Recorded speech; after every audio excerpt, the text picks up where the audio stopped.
This month's pillar of the order is charity, and character focus is self-control. While one is a pillar of the order, the other is something all of us as human beings struggle with in daily life. We must always be aware of, evaluate, work at, and maintain self-control. In reliving and re-experiencing the teachings and lessons of our second and third degree as knights recently, I found reflection upon not only charity, but the connection to self-control as well.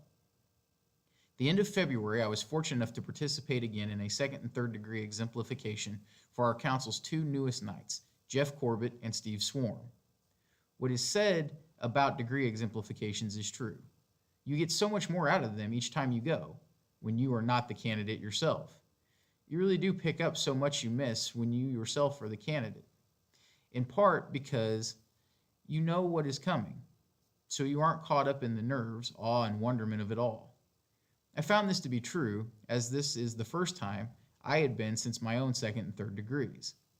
Even greater was the experience this time in being a Grand Knight and witnessing our council's two newest knights achieve full knighthood into the order.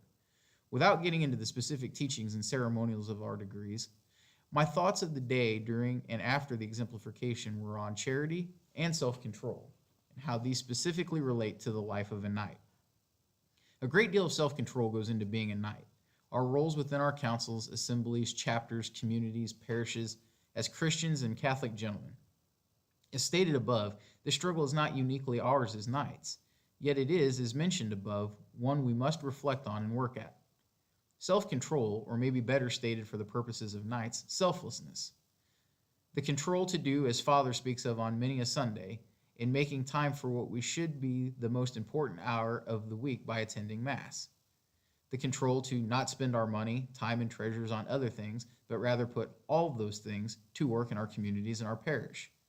The control to make time for brother knights, to better our council and attend meetings, events, or participate even at the assembly and chapter levels. Self-control, framed within a theme this council has discussed many times this fraternal year, making equal time and equal priority in our lives as shepherds and not sheep. All of the scenarios mentioned above come up short in our lives frequently as Catholic gentlemen, as knights, and as humans. Make no mistake, those shortcomings start right here with myself. Selfishly, these monthly reflections are sometimes as much about fixing myself as they are inspiring you. Like you, I struggle, but also like you, I have a parish like St. Mary's, and a council, and an order of the Knights of Columbus to help provide guidance, direction, and reflection in my life and in self-control. We're all also very blessed within our parish and our council community to have great outward examples of self-control with our religious life, from Father to the sisters to our seminarian Kendall Ketterlin. Their works and examples through consecrated life serve as an example of God's work through humans on how we can all better our lives with self-control.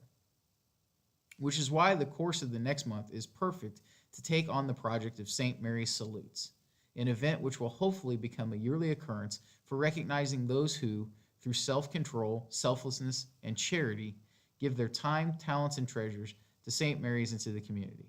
At the same time, may this event be of charity itself, giving back to religious life here at St. Mary's. May God bless you. God bless 10746 and the Knights of Columbus, and God bless St. Mary's Parish.